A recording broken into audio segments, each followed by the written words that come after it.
College వాళ్ళు మీరు apply చేసుకోవడానికి లేదు, ఇంకోటి మీ అప్లికేషను తీసుకెళ్ళిపోయి సప్లీలు రాసుకోండి, యూనివర్సిటీ వాళ్ళు 30-23 గ్రేస్ మార్క్స్ యాక్సెప్ట్ చేయట్లేదు అని చెప్పినప్పుడు ఏం చేయాలి? Hi viewers, welcome to this channel. ముందుగా అయితే అప్డేట్స్ మిస్ అవ్వకుండా ఉండాలంటే ఈ ఛానల్ని అయితే ఖచ్చితంగా అయితే సబ్స్క్రైబ్ చేసుకోండి. ఈ వీడియోని అయితే లైక్ చేసి షేర్ చేయండి. టెలిగ్రామ్ లింకు, వాట్సాప్ లింకు రెండు డిస్క్రిప్షన్లో ఉన్నాయి. ఖచ్చితంగా అయితే జాయిన్ అవ్వండి. పీడిఎఫ్స్, మెటీరియల్స్ వాటి కోసం. సో ఎప్పుడన్నా అప్డేట్ మిస్ అయినప్పుడు అందులో ఇస్తాను. సో ఇందులో వచ్చేసరికి చాలామంది స్టూడెంట్స్ అడుగుతూ ఉన్నారు.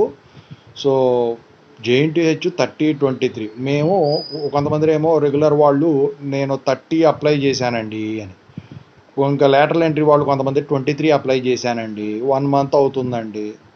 అయితే కాలేజీ వాళ్ళు ఏమో అప్లై చేయించుకునేటప్పుడు బాగానే అప్లై చేయించుకున్నారండి. అయితే గ్రేస్ మార్క్స్ అప్లై చేసిన తర్వాత నెల రోజుల తర్వాత మళ్ళీ పిలిచి యూనివర్సిటీ వాళ్ళు మేము మీకు పర్మిషన్ ఇవ్వట్లేదు, మీది యాక్సెప్ట్ చేయట్లేదు, ఇవి తీసుకోవట్లేదు, మీరు సప్లీలు రాసుకోవటమే అని చెప్పేసి అంటున్నారండి అని చెప్పేసి వాళ్ళ ఆవేదన వాళ్ళు వ్యక్తం చేస్తున్నారు కామెంట్ రూపంలో. అయితే మరి దీనికి సొల్యూషన్ ఏంటి, ఇప్పుడు మేము ఏం చేయాలి అని చెప్పేసి అడుగుతూ ఉన్నారు. సో దానికోసమే ఈ వీడియో చేయటం అయితే జరిగిందండి. లాస్ట్ ఇయర్ వాళ్ళు ఏం చేశారో అదే సినారియో మీకు చెప్పబోతున్నాను. చాలామంది సక్సెస్ అయ్యారు. ఎక్కడా స్కిప్ చేయకుండా వినండి. నేను చెప్పేది ఒకటే, ముందైతే ఒక లైక్ అయితే ఖచ్చితంగా వేయండి దీనికి. ఎందుకంటే ఏదన్నా ఉంటే అక్కడ చూసేవాళ్ళు చూస్తే మీ ప్రాబ్లం ఏమన్నా సొల్యూషన్ వస్తుంది. అట్లీస్ట్ ఒక 500 లైక్స్ చూసిన ప్రతి ఒక్కళ్ళు చేసినట్టయితే ఎంతమంది చూస్తే అంతమంది. సో దాని గురించి చెప్పబోయే ముందు అయితే ఇన్స్టాగ్రామ్ లింక్ కావాలంటే డిస్క్రిప్షన్లో ఉంది, దాంట్లోకి వెళ్ళి డౌట్స్ పెట్టండి. ప్రతిరోజు తెలుగు ఇంజనీరింగ్ ఎడ్యుకేషన్లో డౌట్స్ వీడియో పెడుతున్నా. JNTU updates channel link. So ప్రతి శనివారం ఆదివారం అందులో వీడియోస్ పెడతాను. Software courses work support channel link. ప్రతి శనివారం ఆదివారం, ఒకవేళ శనివారం మిస్ అయినా ఆదివారం అందులో వీడియోస్ వస్తాయి మీకు కావాల్సినవి మంచి. ఇక Telugu engineering education doubts videos పెట్టేది. సో వాటి లింక్స్ అన్ని డిస్క్రిప్షన్లో ఉన్నాయి. ఖచ్చితంగా అయితే సబ్స్క్రైబ్ చేసుకోండి. ఇక డిలే చేయకుండా టాపిక్లోకి వెళదాం. సో ఇంతకుముందు 30-23 గ్రేస్ మార్క్స్ ఇచ్చారు. ఎవరెవరికి ఇచ్చారు? 2022, 2023 పాస్డ్ అవుట్ వాళ్ళకి ఇచ్చారు. అయితే వాళ్ళందరూ బాగానే అప్లై చేసుకున్నారు. రకరకాల సమస్యలు అలాంటివి వచ్చినాయి. చాలామంది కూడా సొల్యూషన్ మన దగ్గర తీసుకొని చాలామంది కూడా యూకే, యుఎస్ కూడా వెళ్ళి చేస్తూ ఉన్నారు ఎంఎస్లో. ఇప్పుడు మళ్ళీ అదే పరిస్థితి వచ్చింది. అయితే ఇందుట్లో ఇప్పుడు పరిస్థితి వచ్చినారు. మరి 2022, 2023 వాళ్ళు పాస్ అవుట్ అయ్యి వెళ్ళిపోయారన్నారు, మళ్ళీ వాళ్ళని నుంచే చెప్తారేంటి అని అంటారా? సో ఎందుకంటే 2023లో ఎక్కువ సబ్జెక్టులు ఉండి, 2022లో కూడా ఎక్కువ సబ్జెక్టులు ఉండే, ఎప్పటి వరకు రాసుకుంటా ఉండి, ఇక 30-23 గ్రేస్ మార్క్స్ రెగ్యులర్ వాళ్ళైతే 30, లేటరల్ ఎంట్రీ వాళ్ళైతే 23 సరిపోయే విధంగా అప్లై చేసుకునే వాళ్ళు ఉన్నారు. అయితే ఇప్పుడుకి ఆ 30 గ్రేస్ మార్క్స్ రెగ్యులర్ వాళ్ళకి, ఆ 23 గ్రేస్ మార్క్స్ లేటరల్ ఎంట్రీ వాళ్ళకి అప్లై చేసుకోవడానికి ఇప్పుడు ఎలిజిబిలిటీ వచ్చింది వాళ్ళకి నెల రోజుల క్రితం. ఇదంతా నెల రోజుల క్రితం కదా. అయితే నెల రోజుల క్రితం సప్లీలు రాసుకొని మొత్తం తెచ్చుకొని ఆ ఎలిజిబిలిటీ తెచ్చుకొని అప్లై చేశారు. కాలేజీలో కూడా యాక్సెప్ట్ చేశారు. మరి డబ్బులు ఏమన్నా కట్టారేమో నాకైతే తెలియదు, కానీ కట్టే ఉంటారు ఖచ్చితంగా. సో నెల రోజుల తర్వాత సీను రిపీట్ అయింది. మీకు అప్లై చేసుకోవడానికి లేదు, యూనివర్సిటీ వాళ్ళు యాక్సెప్ట్ చేయట్లేదు, మీరు సప్లీలు రాసుకోండి అని చెప్పేసి అన్నారని చెప్పేసి వాడు గోల చేస్తున్నారు. ఇక మరి దీనికి సొల్యూషన్ ఏంటి, వాట్ టు డూ నౌ అని చెప్పేసి అందరు అడుగుతూ ఉన్నారు. సో ఇట్లాంటి సమస్య వచ్చినప్పుడు ఏంటంటే జనరల్గా 30-23 ఇవ్వని ఎప్పుడు చెప్తారంటే 30-23 గ్రేస్ మార్క్స్ 907 గ్రేస్ మార్క్స్ కింద రీస్టోర్ చేసినప్పుడు, మీరు 2022 పాస్డ్ అవుట్ అయినా 2023 పాస్డ్ అవుట్ అయినా 4 ఏళ్ళు క్లాస్ వర్క్ మీకు అలాట్ చేసిన, మీరు 2022 పాస్డ్ అవుట్ అనుకోండి, 4 ఏళ్ళు వెళ్ళారు, 2023 కూడా 4 ఏళ్ళు వెళ్ళారు డీటెయిన్ అవ్వకుండా.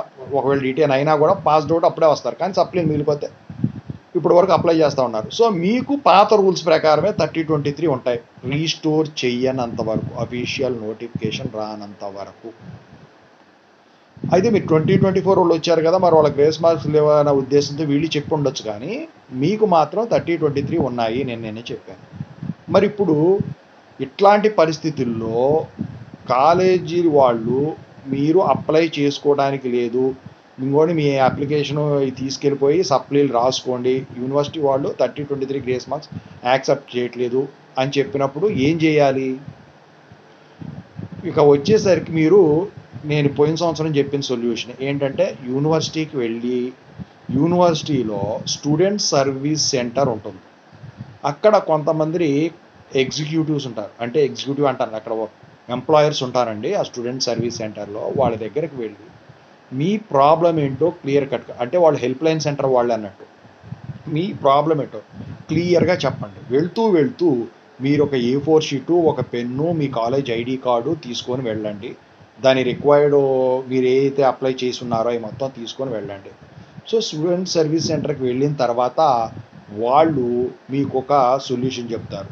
అంటే లెటర్ అక్కడ రాయమని కాదు, వాళ్ళు ఏం చేస్తారంటే పక్కనో వెనకో ఏదో వేరే బ్రాంచ్ ఉంటుంది, అంటే ఎగ్జామినేషన్ బ్రాంచ్ కాదు అది, దానికి సంబంధించిన అథారిటీ మేడం కానీ సార్ కానీ ఉంటారు. సో అక్కడ పంపించిన తర్వాత సో వాళ్ళు మీరు లెటర్ రాసి ఆ లెటర్ని ఎగ్జామినేషన్ బ్రాంచ్కి ఫార్వర్డ్ చేస్తారు. సో ఎగ్జామినేషన్ బ్రాంచ్లో పలానా వ్యక్తిని కలవండి అని చెప్తారు. సో కలిసిన తర్వాత ఆ లెటర్ ఇచ్చి అక్కడ స్టాంప్ వేయించుకొని ఆ లెటర్ ఇచ్చేసి, మీరు ఎందుకైనా మంచి జిరాక్స్ ఇవ్వలేండి మీకు, కానీ మీరు లెటర్ రాసిన తర్వాత ఒక ఫోటో తీసుకొని పెట్టుకోండి అలా. సో తీసుకెళ్ళి ఇచ్చేస్తే వాళ్ళు ఏం చేస్తారంటే ఎగ్జామినేషన్ కంట్రోలర్ గారితో కానీ రిజిస్ట్రార్ గారితో కానీ స్టాంప్ వేయించి వాటిని ఫార్వర్డ్ చేపిస్తారు. ఎప్పుడు మీకు కనుక 30-23 గ్రేస్ మార్క్స్ కనుక రీస్టోర్ అవ్వనట్టయితే. ఒకవేళ మీ ఎలిజిబిలిటీలో ఏదన్నా ప్రాబ్లం ఉన్నట్టయితే వాళ్ళు ఖచ్చితంగా అయితే మీకు ఎవరికైతే నువ్వు లెటర్ ఇస్తున్నావో వాళ్ళు మీకు ఖచ్చితంగా చెప్తారు కూడా, ఇలా అండి అని మొత్తం చూపించండి. అందుకే రిక్వైర్మెంట్స్ మొత్తం కూడా తీసుకొని వెళ్ళమన్నాను, రిక్వైర్డ్ డాక్యుమెంట్స్ మొత్తం కూడా తీసుకొని వెళ్ళమంది అందుకే నేను.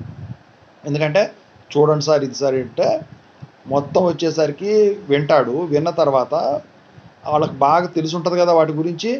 సో నీ దాంట్లో ఏదైనా ప్రాబ్లం ఉన్నట్టయితే మీ దాంట్లో ఇది బాబు ప్రాబ్లం మీ దాంట్లో అని చెప్తారు. ఒకవేళ రీస్టోర్ చేస్తున్నారు, ప్రస్తుతానికి హోల్డ్లో పెట్టమన్నారు అనుకోండి, సో అదే సినారియో చెప్తారు మీకు అక్కడ. సో నాకు తెలిసి ఆ ప్రాబ్లం రాదు. అసలు ప్రాబ్లం ఏంటో అయితే ఖచ్చితంగా క్లియర్ కట్ సొల్యూషన్ అయితే మీకు అక్కడ దొరుకుతుంది. నేను లాస్ట్ ఇయర్ ఇదే సొల్యూషన్ చెప్పాను. రీఅడ్మిటెడ్ మా స్టూడెంట్స్ కూడా ఉంటే వాళ్ళు సక్సెస్ అయ్యారు, తర్వాత యాక్సెప్టెన్స్ వచ్చింది, వాళ్ళకి PCCMM కాలేజీ రాకపోతే ప్రింట్ అయింది కూడా అక్కడ చూపించారు. ఆ తర్వాత తీసుకెళ్తావా అంటే వద్దులేండి కాలేజీలో తీసుకుంటాలేండి అని చెప్పేసి వాళ్ళు వెళ్ళిపోవడం కూడా జరిగింది. సో ఇదండి ఓవరాల్గా సొల్యూషను. మీకు కావాలంటే ఈ గ్రేస్ మార్క్స్ యాక్సెప్టెన్స్కి ఈ వీడియోకి అయితే ఖచ్చితంగా ప్రతి ఒక్కళ్ళు ఒక లైక్ చేయండి, ఛానల్ సబ్స్క్రైబ్ చేసుకోండి, వీడియోని షేర్ చేయండి, చాలామందికి రీచ్ అవుతుంది, అప్పుడు మీ ప్రాబ్లమ్ సాల్వ్ అవుతుంది. Thank you.